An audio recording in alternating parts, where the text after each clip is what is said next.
आम district culture officer जिला संस्कृति अधिकारी श्रीयुक्त नलिनीकांत साहू महोदय एवं आम पाखे अच्छा विशिष्ट चिकित्साविद प्रोफेसर डॉक्टर रवि नारायण साहू महोदय। तो मु आमर इंद्रजीत दादा को अनुरोध करी जी कि आमर ऑर्गेनाइजिंग सेक्रेटरी अच्छा अतिथि मान मंच उपरକୁ पाछट आनिबे तापर आम कार्यक्रम आरंभ करिबा।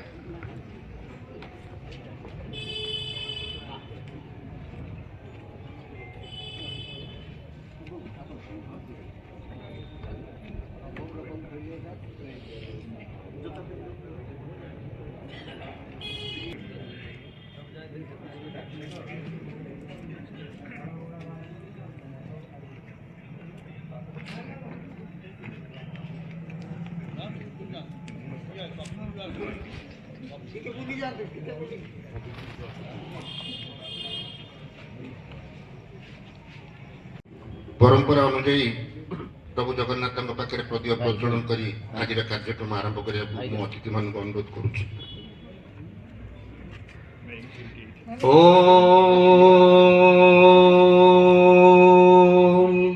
मंगलम भगवान विष्णु मंगलम गरुड़ध्वज मंगलम पुंडरीकाक्ष मंगलम मधुसूदन माधव माधव विष्णु माधव माधव हरि स्मरन्ति साधव नित्य सर्वकार्येषु माधव।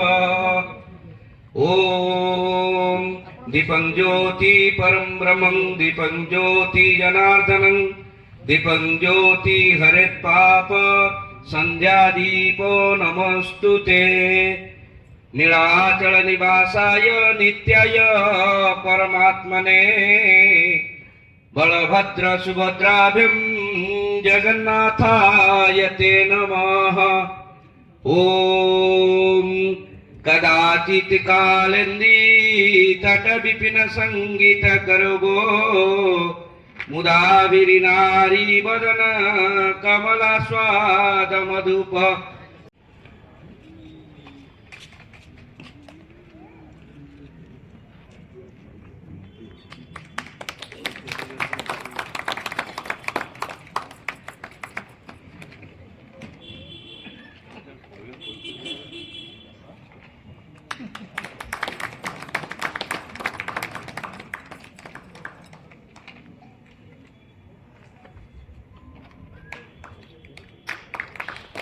आमर रंगमंचर इतिहास बहुत पुराना 1953 मसीह जो नाटक सब मंचस्थ होता से आरंभ होता जनता रंगमंच से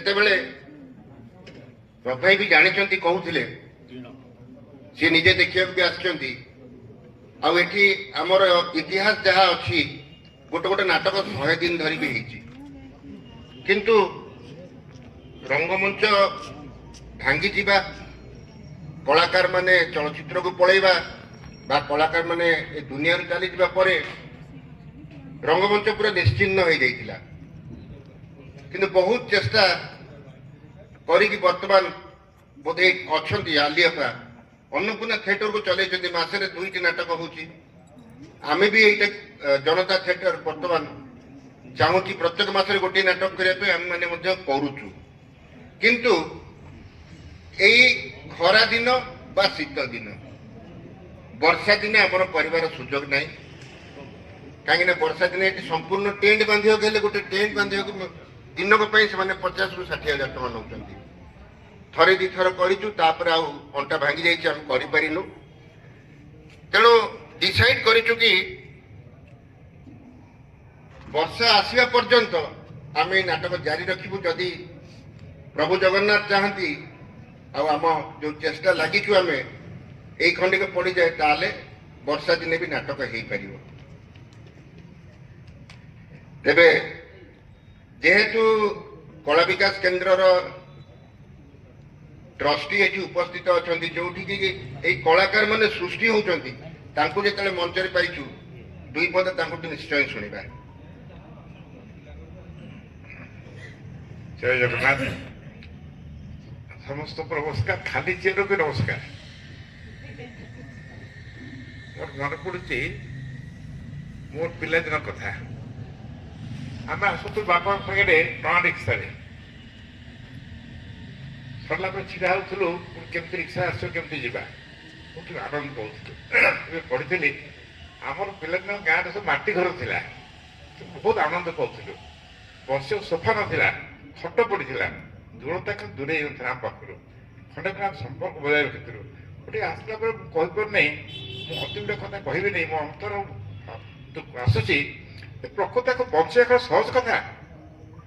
ଆରମ୍ଭ କରିବା ଆଉ ତାକୁ ଚଳେଇବା, ଚଳେଇବାର ଯୋଉ କଷ୍ଟ ସେଗୁଡ଼ାକ ଯିଏ ଚଳେ ସେ ଜାଣିଛି। ବାପ ଜାଣେ ସେ ପିଲାମାନଙ୍କୁ ଯୋଉ ଘରେ ରାତିରେ ଶୋଇଲେ ସକାଳୁ ପିଲାମାନଙ୍କୁ ଖାଇବାକୁ ଦେଉଛି ଚିନ୍ତା, ସେଠି ମଣିଷ ସ୍ୱାଧୀନତା କ'ଣ? ରାତିରେ ଶୋଇଲେ ବାପା ଭାବୁଛି ସକାଳ ହେଲେ ପିଲାମାନଙ୍କୁ ଖାଇବାକୁ ଦେବି, ତେବେ ବି ସେ ଘରେ ଆନନ୍ଦ ଥାଏ। ଏଇ ଅନୁଷ୍ଠାନ ଭିତରେ ଯୋଉ ଭାବରେ ଚଳା ହେଉଛି, ବାପ ଭାଇ କହିଲେ ତାକୁ ଗୋଟିଏ ଥର କରିବା ପାଇଁ 40,000 ଟଙ୍କା ଦରକାର। 40,000 ଟଙ୍କା ପାଇବା ପାଇଁ କେତେ କୋଉ ଭାବରେ ଆମେ ତ କହିବୁ ବ୍ୟାଙ୍କରେ ଟଙ୍କା ରଖିଦେବୁ, ସୁଧ ଆସିବ, କଥା ବ୍ୟାଙ୍କ ସୁଧ କମିକମି ଗଲାଣି। କୋଉ ପଇସା କୋଉମାନଙ୍କ ପାଖରେ? ଯେଉଁମାନେ ବିଭିନ୍ନ ଅନ୍ୟ ଉପାୟ ରୋଜଗାର କରୁଛନ୍ତି। ବାପ ଭାଇ ଯେଉଁଭଳି ଭାବରେ ମତେ ଖାଲି ମୁଁ ଆସିଛି ଏଠିକି ଡରି ମରିକି ଆସିଛି। ମୁଁ ଜାଣିଥିଲି ଜଣଙ୍କର ମତେ କୋଉଠି ଯାଉଛି, ପିଲାଦିନ ଯାଉଛି ସେଇଠି ନା ଆଉ କୋଉଠି? ମତେ ଲାଗେ ଏଇଠି ଯିବେ, ଆସିଲା ପଚାରିଲି ଏଇଠି ଜଣଙ୍କର କୋଉଠି। ପ୍ରକୃତରେ ମୁଁ ଭାବୁଛି ଭଗବାନ ଶକ୍ତି ଦିଅନ୍ତେ କି ଲୋକମାନଙ୍କୁ, ଯେଉଁମାନେ ଭାବି ଯାହା ମୁଁ ରୋଜଗାର କରୁଛେ ମୋ ପାଇଁ ନୁହେଁ, ଏ ଆମ ରୋଜଗାରର ନିଶ୍ଚିତ ଭାବରେ ଭଗବାନ ଆମକୁ ଦେଇଥାନ୍ତି ଆମର ଆବଶ୍ୟକତାର କିଛି ଅଧିକ। ସେ ଅଧିକଟା ଯଦି ଆମେ ଏଇସବୁ କାର୍ଯ୍ୟରେ ନ ଲଗେଇ ପାରିଲେ, କି ସାଧାରଣ ଖବର ନ ଲଗେଇ ପାରିଲେ, ତେବେ ଭଗବାନ ଦେବେନି। ସବୁ ପଇସା କ'ଣ ଭଗବାନ ଆମକୁ ଦେଉଛନ୍ତି ଆମ ପାଇଁ କି? ଯେଉଁମାନେ ଅକର୍ମଣ୍ୟ ଅଛନ୍ତି, ଯେଉଁମାନେ ସଂସ୍ଥା ଗୋଟେ ଆମେ ପାଉଛନ୍ତି, ସେମାନେ କରିପାରୁନାହାନ୍ତି, ତାଙ୍କ ପାଇଁକି ଦେବା ପାଇଁକି ଭଗବାନ ଦେଇଥାନ୍ତି। ଯଦି ତମେ ସେ ନଦେବ ଭଗବାନ ଦେବେନି। ମୋର ଆଶା ବାପାଙ୍କ ଯେଉଁ ଉଦ୍ୟମ ହେଉଛି ନିଶ୍ଚିତ ଭାବରେ ଏଇଟା ସମସ୍ତଙ୍କର ଭାବନା ସୃଷ୍ଟି କରିବ। ଏଇ ଯେଉଁ କଥାଟା ଆମେ ଦେଖିକି ଗଲୁ, ଯେଉଁମାନେ ନାଟ୍ୟପ୍ରେମୀ ଅଛନ୍ତି, ଯେଉଁମାନେ ନହେଲେ ବି ଏଇଟା ବଞ୍ଚି ରହିବାକୁ ଚେଷ୍ଟା କରୁଛନ୍ତି, ସେମାନେ ଏତେ ଉଦ୍ୟମ କରିବେ। ଏ ନିଶ୍ଚିତ ଭାବରେ ମୋର ଆଶା ଆକୁ ଯେମିତି କହନ୍ତି, ମୋ ପାଖରେ ଜୁଲୁ ହେଇ ବସିଛନ୍ତି, ହୁକୁମର ତାଙ୍କ ଶାସନ ଚାଲୁଛି, ହାକିମଙ୍କ ଦେଖା ନାହିଁ। ଯାହା ସବୁ ଘଟି ଯାଉଛି ଆମେ କରୁନୁ, କିନ୍ତୁ କିଏ ଜଣେ କରେଇ ଦେଉଛି। ଏମିତି ଆପଣଙ୍କର ଉଦ୍ଦେଶ୍ୟ ପୂରଣ ହେବ ଯଦି ଗୋଟିଏ ନୂଆ ପଇସା ବି ପ୍ରତ୍ୟେକ ଯେଉଁମାନେ ଅଛନ୍ତି ଆସିଛନ୍ତି, ପ୍ରତ୍ୟେକ ଠଣାରେ ସବୁଦିନ କିଛି ସଞ୍ଚୟ କଲା ଭଳିଆ ଏଇ କଳା ବିକାଶ କେନ୍ଦ୍ର ପାଇଁ ନିଶ୍ଚିତ ଭାବରେ ମୁଁ ଭାବୁଛି ମୋର ପ୍ରତ୍ୟେକ ଦିନରେ ମୋର ବାଜେ ଖର୍ଚ୍ଚ ଅଛି, ଯେଉଁଟା ଅନ୍ୟମାନଙ୍କୁ ଖାଉ କୁହାନି କରେ, ସେ ଖର୍ଚ୍ଚ କହିଲେ ମୁଁ ଠଣାରେ କିଛି କିଛି ପଇସା ପକେଇବି। ଯେତିକି ହେଲା, ଟଙ୍କାଟିଏ ହଉ କି 1,000 ଟଙ୍କା ହଉ କି 2,000 ଟଙ୍କା ହଉ କି 5,000 ଟଙ୍କା ଯାହା ହଉ, ଯେମିତି ଆମର ଯେମିତି ଘରେ ଥାଏ ମୁଠି ଚାଉଳ ଭଳିଆ ଆମେ ସବୁ କିଛି ସଂଗ୍ରହ କରିବା। ରବ ସଂଗ୍ରହ କରିବେ, ମୁଠି ଚାଉଳ କରିବେ ଟି। ଆଉ ଆପଣ ତ ସରକାରୀ ଦାୟିତ୍ୱରେ ଅଛନ୍ତି, ଆପଣ ହାତ ବଢ଼େଇଲେ ଆସିବ ହେଇଯିବ। ଭାଇ ମୁଁ ଆଶା କରେ ଭଗବାନ ନିଶ୍ଚିତ ଭାବରେ ଆପଣଙ୍କର ମନୋବାଞ୍ଛା କଳ୍ପତରୁ ସେଦିନ ପୂରଣ କରିବେ। ନମସ୍କାର, ଅଶେଷ ଧନ୍ୟବାଦ। ଠିଆ ହେଇଛି ମୁଁ, ମତେ ବାପ ଭାଇ କହିଲେ ଏ ଚେୟାରରେ ବସିବୁ, କହିଲେ ମାଟିରେ ବସିବାକୁ କୌଣସି ଆନନ୍ଦ ପାଇବ? ଚେୟାରରେ କ'ଣ ବସିବା? ଏ ମାଟିରେ ଠିଆ ହେଇଛୁ ଆନନ୍ଦ ପାଉଛୁ, ଆପଣ ସେ ମିଶ୍ରିତ ଆନନ୍ଦ ପାଉଛୁ। ଆପଣଙ୍କୁ ଆଶା ଭଗବାନ ପ୍ରାର୍ଥନା କରୁଛୁ, ନିଶ୍ଚିତ ଭାବରେ ଭଗବାନ ଆପଣଙ୍କର ଉଦ୍ଦେଶ୍ୟ ପୂରଣ କରି ମୁଁ ଗୋଟେ ଠଣାରେ ପଇସା ପକେଇବି। ଧନ୍ୟବାଦ ସାର୍। ବର୍ତ୍ତମାନ ଆମର ପାଖରେ ଯେଉଁ ଅଛନ୍ତି ପ୍ରଫେସର ଡକ୍ଟର ରବିରଞ୍ଜନ ସାହୁ ମହାଶୟ, ଆଗରୁ ଆସିକି ବି ନାଟକ ବହୁତ ଥର ଦେଖିଛନ୍ତି, ତେବେ ତାଙ୍କ ଅନୁଭୂତିରୁ ଦି ପଦ ବି ଶୁଣିବା। ଏ କାର୍ଯ୍ୟକ୍ରମରେ ଯେ ସବୁ କଥା ସଞ୍ଚାଳନ କରୁଛନ୍ତି ଆମ ସମସ୍ତଙ୍କର ପ୍ରିୟ ବାପୁ ଭାଇ, ବାପୁ ଲେଙ୍କା ମହୋଦୟ, ଇନ୍ଦ୍ରଜିତ ଘୋଷ ମହୋଦୟ, ଜିଲ୍ଲା ସଂସ୍କୃତି ଅଧିକାରୀ, ଆମ ସମସ୍ତଙ୍କର ଅତି ପ୍ରିୟ କଳା ବିକାଶ କେନ୍ଦ୍ରର ସମ୍ମାନୀୟ ଟ୍ରଷ୍ଟି ରବୀନ୍ଦ୍ରନାଥ ମହାନ୍ତି ମହୋଦୟ, ଉପସ୍ଥିତ ନାଟକ ପ୍ରେମୀ ଭଦ୍ରମଣ୍ଡଳୀ, ଯାହା ଯାହା କହିଲେ ଶ୍ରୀଯୁକ୍ତ ରବୀନ୍ଦ୍ରନାଥ ମହାନ୍ତି, ବାସ୍ତବତା ଦୃଷ୍ଟିରୁ ତାହା ହିଁ ପ୍ରଯୁଜ୍ୟ। এই କାର୍ଯ୍ୟକ୍ରମ ଆରମ୍ଭ ପୂର୍ବରୁ ଆଡଭୋକେଟ ଦଳେ ଏବଂ ଆମର ଅମରେନ୍ଦୁ ଭାଇ ଆମେ କଥା ହଉଥିଲୁ ଯେ ଆଜି କାହିଁକି ଏଭଳି ଦୁରବସ୍ଥା। ଅମରେନ୍ଦୁ ଭାଇ କହୁଥିଲେ ଯେ ନୂଆ ନୂଆ ଟେକ୍ନୋଲୋଜି ସବୁ ଚାଲି ଆସିଲାଣି, ଯୋଉଥି ଯୋଗୁଁ ଯାତ୍ରା ପ୍ରତି ଲୋକଙ୍କର ଆକୃଷ୍ଟ ବେଶୀ ନାଟକ ଅପେକ୍ଷା, ମାନେ ଡ୍ରାମା ଅପେକ୍ଷା, ମଞ୍ଚ ନାଟକ ଅପେକ୍ଷା ଯାତ୍ରାରେ ଆକର୍ଷଣ ବେଶୀ। ସେଠି ଲୋକ 300, 400, 500 ଟଙ୍କା ଦେଇକି ଟିକେଟ ମଧ୍ୟ ଦେଖିବା ପାଇଁ ଯାଉଛନ୍ତି। ଏମିତି ଆଇନକ୍ସ ଯୋଉ ପ୍ରେକ୍ଷାଳୟ ସେଠିକି ଗଲେ ମଧ୍ୟ 350, 400 ଟିକେଟ, ତା ଛଡା ଅନ୍ୟାନ୍ୟ ଖର୍ଚ୍ଚ ମଧ୍ୟ ରହୁଛି। କିନ୍ତୁ ମଞ୍ଚ ନାଟକ ହେଲେ ସେଠି ଲୋକଙ୍କର ଆକର୍ଷଣ କମ ରହୁଛି, ଯେହେତୁ ବୈଦ୍ୟୁତିକ ଗଣମାଧ୍ୟମ ଏବଂ ଅନ୍ୟାନ୍ୟ ଗଣମାଧ୍ୟମର ଯୋଉ ପଶି ଆସିଲାଣି ଅପସଂସ୍କୃତି, ଆମ ସଂସ୍କୃତିକୁ ତାକୁ କବଳିତ କରିବା ସହିତ ଏ ଯୋଉ ଅପସଂସ୍କୃତିର ଧାରା ଏବେ ଯୋଉମାନେ ନୂଆ ପିଢି ସେମାନଙ୍କ ପ୍ରତି ତାର ପ୍ରଭାବ ପଡୁଛି ଏବଂ ସେମାନେ ହଉଛନ୍ତି ମୁଖ୍ୟ କେନ୍ଦ୍ର, ଯୋଉମାନେ କି ଆକର୍ଷଣର ବିନ୍ଦୁ। ଏଇଥିପାଇଁ ସେ ପରାମର୍ଶ ଦେୟ ହେଉ। ଆମେ ସମସ୍ତେ ମିଳିତ ଭାବେ ବାପୁ ଭାଇଙ୍କ ଆଉ ଇନ୍ଦ୍ରଜିତ ଭାଇଙ୍କ ସହିତ ହାତ ମିଳି କେମିତି ଏଇ କାର୍ଯ୍ୟକ୍ରମ ଆଗକୁ ବଢିବ ଏବଂ ଏଇ ଜନତା ରଙ୍ଗମଞ୍ଚର ଉତ୍ତରୋତ୍ତର ଉନ୍ନତି ହେବ, ଆମ ସମସ୍ତଙ୍କର ସେ ଦିଗରେ ନିଶ୍ଚିତ ସହଯୋଗ ରହିବ। ଏବଂ ଯେତେବେଳେ ବି ଯାହା ବାପୁ ଭାଇ ନିର୍ଦ୍ଦେଶ ଦେବେ ଆମେ ତାଙ୍କ ସହିତ ମିଶି ମିଳିତ ଭାବେ କାର୍ଯ୍ୟକ୍ରମ ବଢ଼ାଇବୁ।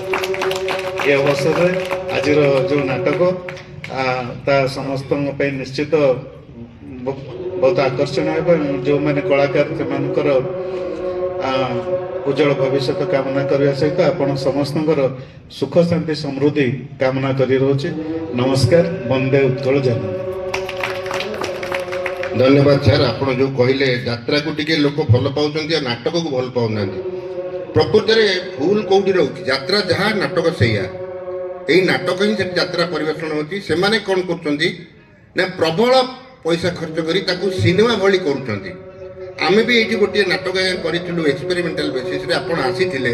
ଚୈତୁ ନାଟକ 3 ଦିନ ପରିବେଷଣ କରିଥିଲୁ ଲଗାତାର। 2,25,000 ଟଙ୍କା ଖର୍ଚ୍ଚ ହେଇଥିଲା 3 ଦିନ। ସେଇଟାକୁ ଆମେ ସିନେମା ଭଳିଆ କରିଥିଲୁ ଆଉ ତାକୁ ଆଜି ପର୍ଯ୍ୟନ୍ତ ଦର୍ଶକ ମନେ ରଖିଛନ୍ତି। ସେଇଟା ଏଇ ମଞ୍ଚର ଦ୍ୱିତୀୟ ନାଟକ। ତ ଆମେ ପ୍ରକୃତରେ ଅର୍ଥ ଅଭାବରୁ ଏମିତି ପଛେଇ ଯାଉଛୁ, କିନ୍ତୁ କଳାକୁ ଆମେ କେବେ ହେଲେ ଆପଣ କୌଣସି ଅଭିନୟରେ କାହାର ଗୁଣ ଦେଖିପାରିବେ ନାହିଁ। ତାକୁ ଆଉ ଟିକେ ସୁନ୍ଦର କରିବା ପାଇଁ ଯାହା ଦରକାର ତାହା ଆମ ପାଖରେ ବର୍ତ୍ତମାନ ଆମେ ସକ୍ଷମ ନୁହେଁ ତାହା କରିବା ପାଇଁ। ବର୍ତ୍ତମାନ ଆମେ କେବଳ ଚେଷ୍ଟା କରୁଛେ ଏଇଟା ପକେଇଛନ୍ତି ଆଉ ଅଭ୍ୟାସକୁ ଜାରି ରଖିବା ପାଇଁ ପ୍ରତ୍ୟେକ ମାସରେ କେମିତି ନାଟକ କରିବୁ। ତେଣୁ ନାଟକକୁ ବି ଲୋକ ଦେଖିବେ, ଲୋକ ଆସିବେ। ତେବେ ଆମ ପାଖରେ ଅଛନ୍ତି ଜିଲ୍ଲା ସଂସ୍କୃତି ଅଧିକାରୀ ଶ୍ରୀଯୁକ୍ତ ନଳିନୀକାନ୍ତ ସାହୁ। ମୁଁ ମହୋଦୟଙ୍କୁ ଅନୁରୋଧ କରିବି, ଆପଣ ତ ଏଇ ଥିଏଟର ବିଷୟରେ ସବୁ କିଛି ଜାଣିଛନ୍ତି, ଆପଣ ଆମକୁ କିଛି ସାହାଯ୍ୟ ନ କରନ୍ତୁ, କିନ୍ତୁ ପ୍ରତ୍ୟେକ ମାସରେ ଗୋଟିଏ କରି ଆପଣ ଲୋକକଳା ଆମ ମଞ୍ଚକୁ ଦିଅନ୍ତୁ। ଆମେ ତାକୁ ହିଁ ଲୋକଙ୍କୁ ଦେଖେଇବୁ। ନାଟକ ଦିନେ, ଲୋକକଳା ଦିନେ। ବର୍ତ୍ତମାନ ମାଇକ୍ ଦଉଛି ଜିଲ୍ଲା ସଂସ୍କୃତି ଅଧିକାରୀ ଶ୍ରୀଯୁକ୍ତ ନଳିନୀକାନ୍ତ ସାହୁ। ଜୟ ଜଗନ୍ନାଥ। ମଞ୍ଚରେ ମୋ ସହିତ ଉପସ୍ଥିତ ସମସ୍ତ ବରେଣ୍ୟ ଅତିଥି, ଆମର କଳା ବିକାଶ କେନ୍ଦ୍ର ଟ୍ରଷ୍ଟି ରବୀନ୍ଦ୍ରନାଥ ମହାନ୍ତି ମହୋଦୟ, ଡକ୍ଟର ଅଭିରଞ୍ଜନ ସାହୁ ମହୋଦୟ, ଇନ୍ଦ୍ରଜିତ ଘୋଷ ଆଉ ଆମର ବାପୁଲେଙ୍ଗା ମହୋଦୟ ପରିଚାଳକ ଆଜିର, ଜନତା ରଙ୍ଗମଞ୍ଚ ଆଉ ଇନ୍ଦ୍ରଜିତ ଘୋଷ, ମୁଁ ୟାଙ୍କୁ ହିଁ କେବଳ ଜାଣେ କାରଣ ଯେତେବେଳେ ଜନତା ରଙ୍ଗମଞ୍ଚ ବିଷୟରେ କୌଣସି ମ୍ୟାଟର ଆଲୋଚନା ହେଇଛି ଜଣିଏ ଲୋକ ହିଁ ସବୁବେଳେ ଆମ ପାଖକୁ ଆସନ୍ତି, ସେ ହେଉଛନ୍ତି ଇନ୍ଦ୍ରଜିତ ଘୋଷ। ଆଉ ସେ ବହୁତ ପରିଶ୍ରମ କରୁଛନ୍ତି, ମୁଁ ଦେଖୁଛି ତାଙ୍କର ଉଦ୍ୟମକୁ, ଆଉ ଲାଗିଛନ୍ତି ପଛରେ ତାର ରିଭାଇଭାଲ, ତାର କେମିତି ଇଏ ହବ, ଇସ୍ୟୁଜ ବହୁତ ଅଛି, କେମିତି ସର୍ଟ ଆଉଟ୍ ହବ, କ'ଣ ହବ। ଯେତେବେଳେ ଜନତା ରଙ୍ଗମଞ୍ଚ ଗଢ଼ା ହେଇଥିଲା ଜିଲ୍ଲାପାଳ ସେତେବେଳେ ତାର ସଭାପତି ଥିଲେ ବୋଲି ସେ କହୁଛନ୍ତି। ତେଣୁ ବର୍ତ୍ତମାନ କେମିତି ତାକୁ ସହଯୋଗ କରାଯିବ। ତେଣୁ ଅଫିସିଆଲି ବହୁତ ଯାହା ବି ସମସ୍ୟା ଅଛି ଆମେ ନିଶ୍ଚିତ ଭାବରେ ଚେଷ୍ଟା କରିବୁ। 2ଟି କଟକରେ ହେରିଟେଜ ଅନୁଷ୍ଠାନ ଅଛି, ଜନତା ରଙ୍ଗମଞ୍ଚ ଆଉ ଆମର ଅନ୍ନପୂର୍ଣ୍ଣା ଥିଏଟର। ସେକେଣ୍ଡ କଥା ହେଉଛି, ମୁଁ ଖାଲି ପ୍ରଥମେ ଉତ୍ତରଟା ରଖିଦିଏ, ଲୋକକଳା ନିଶ୍ଚିତ ଭାବରେ ଏଠିକି ଆସିବ। ଆଉ ଏଥିପାଇଁ ମୋର କିଛି ଭୂମିକା ନାହିଁ, ମୁଁ କିଛି ଆପଣ ବି ଏଇଠି ବସିକିରି କରିଦେଇ ପାରିବେ।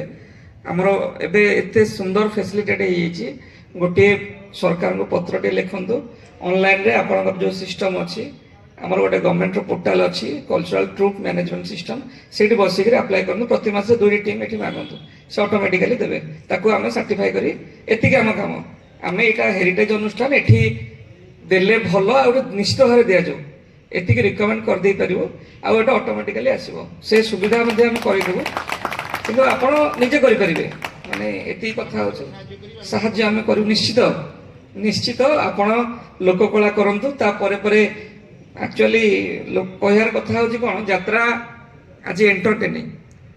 ଯଦି ଲୋକଙ୍କୁ ଆଟ୍ରାକ୍ଟ କରୁଛି ଯେଉଁ ଜିନିଷଟା, ସେ ଲୋକ ଆସିବେ ସେ ଜାଗାକୁ।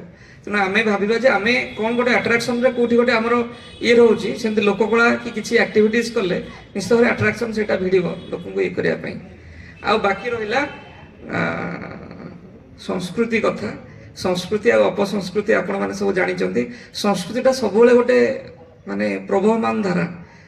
ଗୋଟେ ଅପସଂସ୍କୃତି ଯଦି ଆଜିକା ଡେଟ୍ରେ ଆମେ ତାକୁ କହୁଛେ, ଯଦି ଦୀର୍ଘ ଦିନ ଧରି ସେଟାକୁ ଲୋକଙ୍କ ଚଳଣିରେ ସେଇଟା ରହିଗଲା, ସେଇ ଅପସଂସ୍କୃତି ଆଜି ଯୋଉଟା ଆମେ ଗ୍ରହଣ କରୁଛେ, ସେଟା ବି ସେ ପରବର୍ତ୍ତୀ ସମୟରେ ସଂସ୍କୃତିରେ ପରିଣତ ହେଇଯିବ।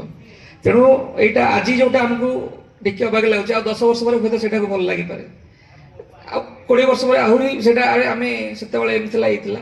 କିନ୍ତୁ ବର୍ତ୍ତମାନ 80-90 ମସିହାରେ ଯୋଉଟା ଲୋକଙ୍କର ଚଳଣି କି ସିନେମା କି ସେ ସମୟର ଇଏ ହଉ, ବର୍ତ୍ତମାନ ଦେଖିଲେ ଆମେ ଭାବିବା ଯେ ସେତେବେଳେ ଏମିତି ଥିଲା, ବର୍ତ୍ତମାନ ଏମିତି ହେଲାଣି। ଆପଣମାନେ ଜାଣିଥିବେ ପିଆଜ ଖାଇଲେ ଲୋକଙ୍କୁ ଶୁଦ୍ଧି ହେବାକୁ ପଡୁଥିଲା, ଗୋଟେ ସମୟ ଥିଲା ବାହାର ଇଏ ସମୟ ଗୁଡାକ। ବର୍ତ୍ତମାନ ଆମେ ପିଆଜ ଆମର ଖାଦ୍ୟରେ ଏମିତି ଭାବରେ ଚଳି ଯାଇଛି ଯେ ଆମେ ସେଟାକୁ ମାନେ ଦୈନନ୍ଦିନ ଖାଦ୍ୟ ଇଏରେ ସାମିଲ ହେଇକି ଅଛି। ବାହାର ଖାଦ୍ୟ ଯେମିତି ବିଲାତି ଅଲଗା କେତେଟା ଜିନିଷ ଆମେ ନ ଖାଇଲେ ଆମେ ସବୁ ଆମ ଚଳଣିରେ ନଥିଲା, ସେଗୁଡ଼ା ଧୀରେ ଧୀରେ ଆମ ଚଳଣି ସେଗୁଡ଼ା ପ୍ରବେଶ କଲାଣି। କ'ଣ ଗୋଟେ କହୁଥିଲେ ଭୁଲିଗଲି, ଟ୍ରାକ୍ରୁ ବାହାରକୁ ପଳେଇଲି। ଆଚ୍ଛା ଆଚ୍ଛା,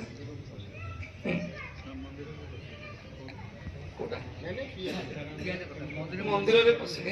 ମନ୍ଦିର ଷ୍ଟ୍ରକ୍ଚରଟା ଆମର ମନ୍ଦିରରେ ପିଆଜ ପଶୁନି। ତେଣୁ ଜନତା ରଙ୍ଗମଞ୍ଚ ର ଆମ ପାଖରେ ତାଙ୍କର ରେକର୍ଡସ ଅଛି। କିନ୍ତୁ ଆଜି ମୁଁ ପ୍ରଥମ ଥର ପାଇଁ ଜନତା ରଙ୍ଗମଞ୍ଚକୁ ଆସିଛି। ଅନେକ ଥର ମୋତେ ଡାକିଛନ୍ତି, କିନ୍ତୁ ଯୋଗ ନାହିଁ। କେମିତି ଆଜି ଯୋଗ ପଡ଼ିଲା, ଆଉ ମୁଁ ମୋ ଆଡ଼ୁ ବି ସମୟ ଦେଇଥିଲି ଆଜି ଆସିବା ପାଇଁ, ଆଉ ଯୋଗ ଆଜି ପଡ଼ିଲା। ଅନୁଷ୍ଠାନର ନିଶ୍ଚିତ ଭାବରେ ହେରିଟେଜ ଅନୁଷ୍ଠାନ ଇଣ୍ଟାକ୍ର ଯେଉଁ ରିକଗ୍ନିସନ୍ ମୋତେ ସେମାନେ ଦେଖେଇଲେ, ଇଣ୍ଟାଚ୍ ମଧ୍ୟ ରିକଗ୍ନିସନ୍ କରିଛି। କଥା ହେଉଛି ସମସ୍ତେ ଯଦି ସହଯୋଗ କରିବେ, ଆପଣମାନେ ଆସୁଛନ୍ତି ଦେଖିବା ପାଇଁ, ସମସ୍ତଙ୍କର ସହଯୋଗରେ ସେ ନିଶ୍ଚିତ ଭାବରେ ନାଟକଟା ସମସ୍ତେ ସହଯୋଗ କରୁଛନ୍ତି। ଯେତିକି ବଜେଟ୍ ଖର୍ଚ୍ଚ ହେଉଛି ସେ ଇଏ କରୁଛନ୍ତି। ଆଉ କିଛି କିଛି ମୁଁ ଯେତିକି ବୁଲିଲି, କିଛି କିଛି ଇନଫ୍ରାଷ୍ଟ୍ରକ୍ଚର ସେମାନେ ଧୀରେ ଧୀରେ କରିଦେଇ ପାରିବେ। ଆଉ ଗୋଟେ ରହିଲା ସରକାରୀ ସହାୟତା। କଟକରେ 2ଟା ଅନୁଷ୍ଠାନ ଅଛି, ଆମେ ଲାଗିଛୁ ତା ପଛରେ ରିଭାଇଭାଲ କରିବା ପାଇଁ। ଅନ୍ନପୂର୍ଣ୍ଣା ଥିଏଟରକୁ ଆମେ ଯାଇଛୁ, ସରକାରଙ୍କ ସହିତ ଆଲୋଚନା ହେଇଛି, ଇଏ ହେଇଛି, କିନ୍ତୁ ଗୋଟିଏ ଇସ୍ୟୁ ରହିଯାଇଛି ଯେ ଜାଗାଟା ତାଙ୍କର ନାହିଁ। ଏଠି ମଧ୍ୟ ସେମ୍ ସମସ୍ୟା, କିନ୍ତୁ ତା ବାଦରେ ଏଠି କିନ୍ତୁ ଆମେ MLA ଲାଡେ MP ଲାଡେ ଆସିପାରିବ ଯଦି କିଛି ଉଦ୍ୟମ କରନ୍ତି। ସେଇଟା ହେଉଛି ସବୁ ବାହାରେ ସେଇ ଯଦି ସହଯୋଗ କିଛି ମିଳେ, ଆଉ ନିଶ୍ଚିତ ଭାବରେ ଆପଣ କିଛି ରିଭାଇଭାଲ କରିବେ। କାରଣ କରେଣ୍ଟ ଯେ ଆମର ବାରବାଟୀ କଟକର MLA ଅଛନ୍ତି, ସେ ବହୁତ ମାନେ ଇଚ୍ଛୁକ ଅଛନ୍ତି। ମୁଁ କାଗଜପତ୍ରରେ ଦେଖୁଛି ଯେ ଜନତା ରଙ୍ଗମଞ୍ଚ ରିଭାଇଭାଲ କରିବା ପାଇଁ, ସେଇଟାକୁ ଆପଣ ବ୍ୟବହାର କରନ୍ତୁ। ସେ ସୁଯୋଗର ଆପଣ ଫାଇଦା ନିଅନ୍ତୁ। ଯଦି ସେମାନେ ମନା କରନ୍ତି, ତାକୁ ମଧ୍ୟ ଆମେ ଇସ୍ୟୁ କରିବୁ। ଆପଣଙ୍କର ଖାଲି ପାର୍ଟିରେ ନୁହେଁ, ଆପଣ କାମରେ ବି କରିକି ଦେଖାନ୍ତୁ। କଥାରେ ପେପରରେ ଆମେ ଏମିତି ଚାହୁଁଛୁ କହିଲେ ବି ହେବନି। ତେଣୁ ଆମେ ସେଇଟାକୁ ରିଅଲିଷ୍ଟିରେ ମଧ୍ୟ ଆପଣ ସହଯୋଗ କରନ୍ତୁ। ସହଯୋଗ କଲେ କ'ଣ, ଆମେ ଯେଉଁ ମିନିମମ୍ କିଛି ଇନଫ୍ରାଷ୍ଟ୍ରକ୍ଚର ଅଛି ସେଇଟା ମଧ୍ୟ ପୂରଣ ହେଇପାରିବ। ଏଇଟା ସେମାନେ ଇଏ କରିଦେଇ ପାରିବେ। ଆଉ ସରକାରୀ ସହାୟତା, ଲିଟିଗେସନ୍ସ, ତା ପାଇଁ ମଧ୍ୟ ଆମେ ଆଲୋଚନା କରୁଛୁ। ନିଶ୍ଚିତ ଭାବରେ ଆଗକୁ ବୈଠକ ଜିଲ୍ଲାପାଳଙ୍କ ସହଯୋଗରେ କରିବୁ। ଆଉ ଯଦି ଭଲ ଆଉଟକମ୍ ବାହାରେ, ନିଶ୍ଚିତ ଭାବରେ ଆପଣମାନେ ନିଷ୍ଠାର ସହ ଉଦ୍ୟମ କରୁଛନ୍ତି, ମୋତେ ଲାଗୁଛି ନିଶ୍ଚିତ ଆଗକୁ ତାର ଫଳ ଆପଣ ଦେଖିବାକୁ ପାଇବେ। ବହୁତ ବହୁତ ଧନ୍ୟବାଦ। ଧନ୍ୟବାଦ ସାର୍। ଏଠି ଟିକେ ଆମକୁ ଗୋଟିଏ ଅସୁବିଧା ହେଉଛି, ଏ ଯେଉଁ ଯେହେତୁ ଏଇଟା ଛାତ ପଡ଼ି ପାରିନି, ଆମେ ଚାହିଁଲେ ବି 7ଟା ବେଳେ ଆରମ୍ଭ କରିପାରିବୁନି। କାରଣ ଗୋଟେ ନାଟକ ନିହାତି ଘଣ୍ଟେ 15 ମିନିଟ୍ ବା 1.5 ଘଣ୍ଟା ହୁଏ। ଆମେ ଯଦି 7ଟାରେ ଆରମ୍ଭ କରିଦେବୁ ତାହେଲେ ଆମକୁ ଗୋଟିଏ ଅସୁବିଧା ହେବ, ଯେଉଁଟାକି ଏଠି କଟକଟା ହେଉଛି ଭାଇଚାରାର ସହର। ଏଇଠି ମସଜିଦ୍ ଅଛି, ତାଙ୍କର ଯେଉଁ ଆଜାନ ହୁଏ ସେଟା ଠିକ୍ 8ଟା ବେଳେ ହୁଏ, 2 ମିନିଟ୍ ପାଇଁ, କୌଣସି ଡିଷ୍ଟର୍ବାନ୍ସ ଆଉ ନାହିଁ ଆମକୁ। ସେଇ ଯେଉଁ ଶବ୍ଦଟି ପାଇଁ ତାଙ୍କ ପ୍ରାର୍ଥନାରେ ବାଧା ସୃଷ୍ଟି ନ ହେଉ, ଆମେ ଏଠି 7:30ରେ ମିଟିଂ ଆରମ୍ଭ କରୁ, ଆଉ 8:02ରେ ନାଟକ ପ୍ରଦର୍ଶନ କରୁ। କିନ୍ତୁ ଆଜି ସେଟା 8:05 କି 7 ହେଇଗଲାଣି। ତେବେ ଭାଇଚାରାର ସହରରେ ଏସବୁ ତ କରିବାକୁ ପଡ଼ିବ। ଧନ୍ୟବାଦ ସାର୍ ଆପଣମାନଙ୍କର ବହୁ ମୂଲ୍ୟବାନ ମତାମତ ପାଇଁ। ଆମେ ଚେଷ୍ଟା କରିବୁ ୟାକୁ ଆହୁରି କେମିତି ଆଗକୁ ନେବା ପାଇଁ। ଧନ୍ୟବାଦ।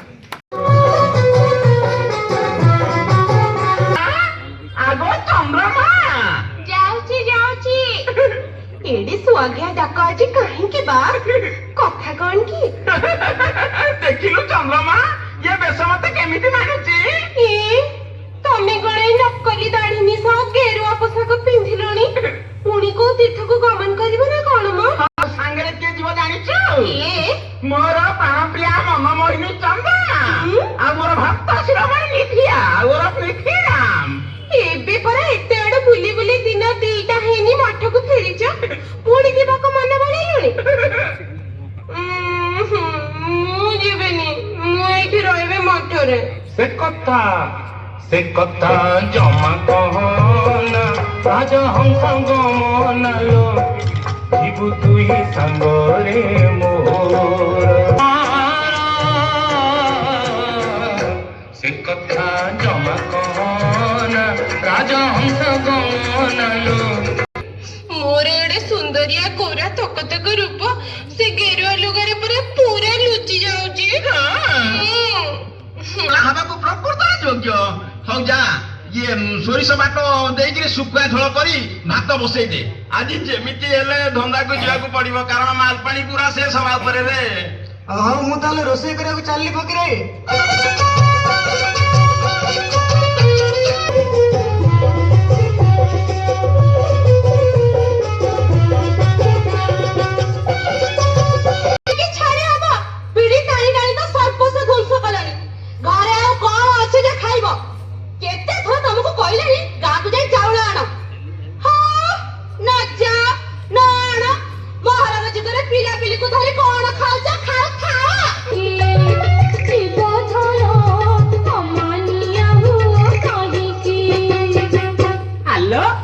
ପଢୁଛି ତ ପଢୁ, ତୋର ଏତେ ଚିନ୍ତା କାହିଁକି?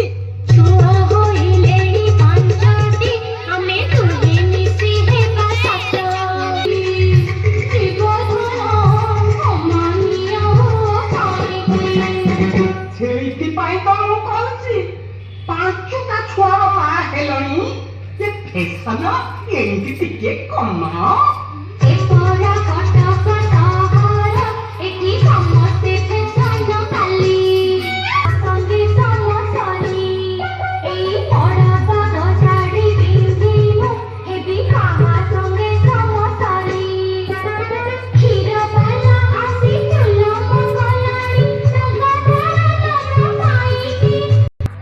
ଗାଁକୁ ଯିବା କଥା କହୁଛୁ ଯେ, ହେଲେ ବାପା ବୋଉ ମୋ ନାଁ ଶୁଣିଲେ ତ ଖାଲି ଚମକୁଛନ୍ତି ଆଉ।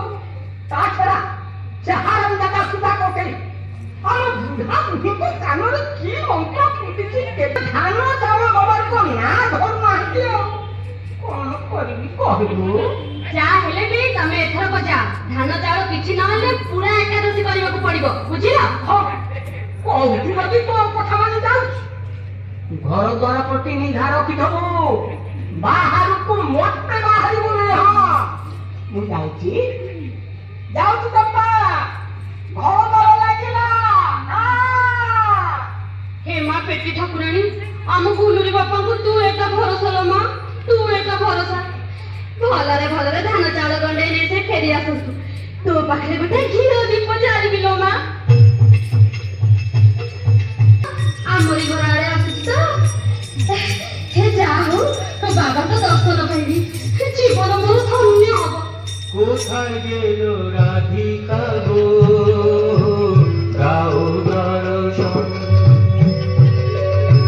কোথায় গেল রাধিকা গো, দাও দর্শন। তোমার বিনা না বাঁচি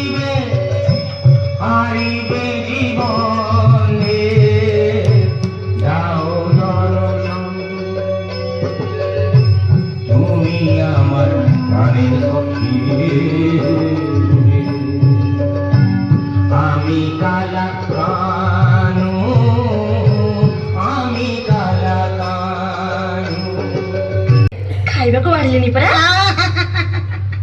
ବହୁଟି ମୋର ସାକ୍ଷାତ ଲକ୍ଷ୍ମୀ। ନାଇଁ ନାଇଁ ନାଇଁ, ଲକ୍ଷ୍ମୀ ନୁହେଁ ସାଧୁଆ, ବୋହୂ ହଉଛନ୍ତି ସୀତା ଠାକୁରାଣୀ। ତେରିକି ସେଇ ଖାଲି ତ ଭୁଲ କହିଲି ଆଉ। ଇଏ ବୋହୂ ମୋର ସ୍ୱୟଂ ବୃଷଭାନୁ ସୂତା ଶ୍ରୀରାଧା। କାହିଁକି ରାଧା ହବ ମୋ କୋକେଇ ସେ? ଇଏ ପରା ଫୁଲ ନଖରା ଇଣ୍ଡୋଜେରା ଯୋ ଚମ୍ପା। ନାଇଁ ନାଇଁ ନାଇଁ ରେ ସାଧୁଆ, ନାଇଁ। ତୁ ତ ଚରମ ନେତ୍ରରେ ଦେଖୁଛୁ ସିନା ସିଏ ଏଣ୍ଡୁଅ ଜେନା ଝୁଅ ଚମ୍ପା, ହେଲେ ବୋହୂ ହଉଛନ୍ତି ମାନବ ଶରୀରରେ ସ୍ୱୟଂ ରାଇ ବିନୋଦିନୀ ଶ୍ରୀରାଧା। ସବୁଠି ପ୍ରଚାର ହେଲାଣି ବୋହୂ ହଉଛନ୍ତି ମାନବ ଶରୀରରେ ସ୍ୱୟଂ ଶ୍ରୀରାଧା। ହଁ, ଆଉ ଡେରି କାହିଁକି, ବାହାରି ପଡ। ଚମ୍ପା ପରା ପଢାପଢି କଲାଣି କୋକେଇ। ଖାଇସାର ତୁ ନାଇଁ ପୁଅ, ମେତେ କଣ ଖାଇବାକୁ ଦେହ ଅଛି? ମୁଁ ଗାଁକୁ ଗଲେ ବାଜିଙ୍କର କେତେ ସେବା କରିବାକୁ ଅଛି ନା। ବାହାରି ପଡ, ବାହାରି ପଡ। ମାନେ କୋକେଇ ଆଜି ନ ଯାଇ କାଲି ପଡି ସକାଳେ ଆମେ ଯଦି ଠାକୁରେ ଠାକୁରେ, ସବୁ ସରି ଯାଇଛି ଠାକୁରେ, ସବୁ ସରି ଯାଇଛି। ରାଧେ କୃଷ୍ଣ, କଣ ସରି ଯାଇଛି ସୁଧା କର?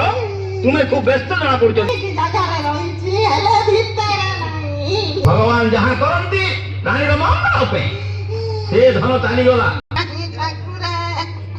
ସୁଧାକର ଆଉ ନକର ଦୁଃଖ, ପାପ ଧନ ଗଲେ ମିଳିବ ସୁଖ। ଧନ ଧାନ୍ୟ ଘର ପୁରୀ ଉଠିବ, ପୁଅ ତୋର ରୋଗ ମୁକ୍ତ ହୋଇ। କୃପା କରିବାରେ ଆମେ ତୁମଠାରେ, କୃପା କରିବାରେ ଦେଉଅଛୁ ଏହି ବର, ଦେଉଅଛୁ ଏହି ବର। ନା ଠାକୁରେ ନା, ଏ ଚୋରି ଯାଇଥିବା ଟଙ୍କା ସୁନା କେମିତି ପାଇବି ତାରି ଉପାୟ କହି ଦିଅନ୍ତୁ। ମୋର ଆଉ କିଛି ଲୋଡ଼ା ନାହିଁ। ରାଧେ କୃଷ୍ଣ, ପାପ ଧନ ଚାଲିଗଲା, ତା ପାଇଁ ଦୁଃଖ କରି ଲାଭ ନାହିଁ ସୁଧା କର। ଏଣିକି କଣ ସୁଖ ଭୋଗିବ ସେଇ କଥା ଶୁଣ। କୋଉ କଥା ଠାକୁରେ? ଆସନ୍ତା ରବିବାର ସନ୍ଧ୍ୟାରେ ମୋର ବାଲ୍ୟ ବନ୍ଧୁ ମଧୁମଙ୍ଗଳ ଆଉ ରାଧାଙ୍କର ପ୍ରିୟ ସଖୀ ଲଳିତା ଦୁତି ବେଶରେ ଏଠାକୁ ମୋର ଦର୍ଶନରେ ଆସିବେ। ତାଙ୍କର ଦର୍ଶନ କଲେ ତୁମର ସବୁ ଦୁଃଖ ମୋଚନ ହବ। ଧନ୍ୟ ହେବି ଠାକୁରେ, ନେତ୍ର ପବିତ୍ର ହେଇଯିବ। ଦଣ୍ଡବତ ସୁଧା କେହି ଚମ୍ପା କୋକିଙ୍କୁ ଉଳିକି ହୁଅ। ହେଲା ହେଲା ମା ହେଲା, ଅତି ସୁଲକ୍ଷଣୀ ହେଇଥା। ସୁଧାକେ ଇଏ ବାବା କିଏ? ସୁଧାକେ ବାବା ହଉଛନ୍ତି ସ୍ୱୟଂ କୃଷ୍ଣଙ୍କର ଅବତାର। ଆଉ ଶ୍ରୀରାଧା ଠିଆ ହେଇଛନ୍ତି କବାଟ ପାଖରେ। ୟାଙ୍କ କରାମତି ଦେଖିଲେ ନା ତୁ କାଠ ପାଲଟି ଯିବୁରେ ପୁଅ। ହଉ, ଏଥର ଲୁଗାପଟା ପାଲଟାଇ ବାବାଙ୍କ ସେବାରେ ଲାଗି ପଡ ମା ଚମ୍ପା। ବାବାଙ୍କର ମୁଁ କଣ କରିବି? ମହାପ୍ରଭୁଙ୍କୁ ଗୁଡାଖୁ ଦାନ୍ତ କାଟିଦେ। ମୁଁ ଯାଉଛି ବଳଦଙ୍କ ଆଗରେ କେରା କୁଟା ପକେଇ ଦେଇ ଆଉଛି। ହଉ। ଚମ୍ପାବତୀ, ପ୍ରଜାପତି ଘଟସୂତ୍ର ଦେଖିଲୁ ତ? ରାଧା କେମିତି କୃଷ୍ଣଙ୍କ ପାଖକୁ ଆସିଗଲେ ବୁଝିଲୁ ତ? ଆଉ ଭୟ ନାହିଁ, ଏଣିକି ତୋର ମୋର ମିଳାମିଶା ବେଶ ଜମିବ। ଏ ଚମ୍ପା, ସତ କହିଲୁ, ତୁ କଣ ମୋ କଥା ମନେ ପକାଉଥିଲୁ? ଭୋକ ଲାଗେ ନାହିଁ ତମ କଥା ଭାବି, ଭୋକ ଲାଗେ ନାହିଁ ତମ କଥା।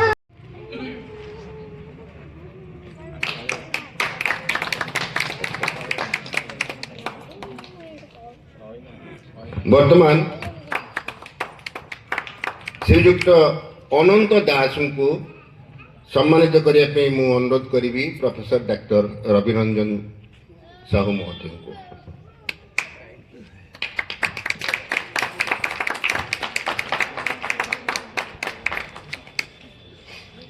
ବର୍ତ୍ତମାନ ଏ ଭଣ୍ଡ ବାବାଜୀ ବା ଜାଲ ସନ୍ନ୍ୟାସୀ ରାଜୁ ସାହୁଙ୍କୁ ସମ୍ମାନିତ କରିବାକୁ ମୁଁ ଅନୁରୋଧ କରିବି ନଳିନୀକାନ୍ତ ସାହୁ।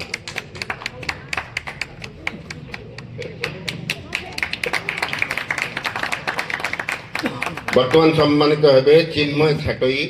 ଅନୁରୋଧ କରିବି ରବି ସାର୍ଙ୍କୁ ପୁଣି ଥରେ ଚିନ୍ମୟ ଛାଟୋଇଙ୍କୁ।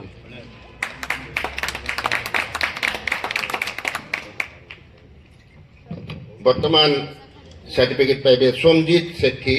ଅନୁରୋଧ କରିବି ରବି ସାର୍ଙ୍କୁ ଏଇଠି ପ୍ରଦାନ କରିବା ପାଇଁ।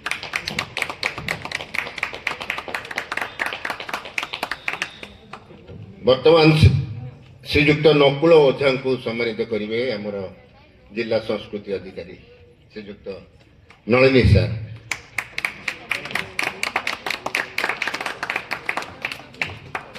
ଏବେ ପୋଲିସ ଇନ୍ସପେକ୍ଟର ଚିରଞ୍ଜୀବୀ ସାହୁଙ୍କୁ ସମ୍ମାନିତ କରିବେ ରବି ସାର୍।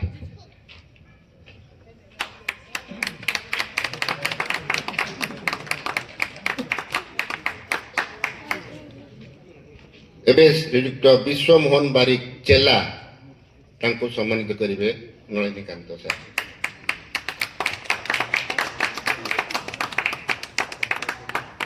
ବର୍ତ୍ତମାନ କନେଷ୍ଟବଳ ଶ୍ୟାମ ନରେଶ ମହାନ୍ତି ଜଣେ ପୁରୁଣା କଳାକାର, ତାଙ୍କର ୟୁଟ୍ୟୁବରେ ବହୁତ କିଛି ଆସୁଛି, ସମ୍ମାନିତ କରିବାକୁ ଅନୁରୋଧ କରିବି ଡାକ୍ତର ସାର୍ଙ୍କୁ।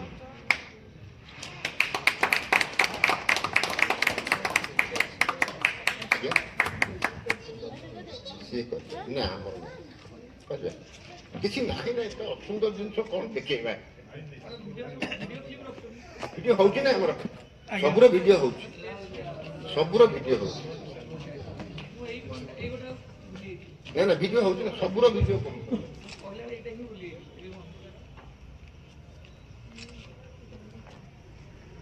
ଧନ୍ୟବାଦ ଦର୍ଶକ ବନ୍ଧୁ, ଆପଣମାନେ ଏତେ ସମୟ ଧରି ଆମର ନାଟକ ଦେଖିଲେ, ଧନ୍ୟବାଦ ଆମର ଅତିଥି ବୃନ୍ଦଙ୍କୁ ଏତେ ସମୟ ଆମ ପାଇଁ ସମୟ ନଷ୍ଟ କରି ତାଙ୍କର ବ୍ୟସ୍ତବହୁଳ ଜୀବନ ଭିତରୁ ଆମକୁ ସମୟ ଦେଲେ। ଏବେ ଆଶା କରିବୁ ଆଗକୁ ବି ଆପଣମାନେ ଆମ ସହିତ ରୁହନ୍ତୁ। ଆମେ ଏମିତି ନାଟକ ପରିବେଷଣ କରି ଦର୍ଶକମାନଙ୍କୁ ଟିକେ ଆକର୍ଷିତ କରିବାକୁ ଚେଷ୍ଟା କରୁଛୁ, ଆଉ ସେଥିରେ ସଫଳ ହଉ।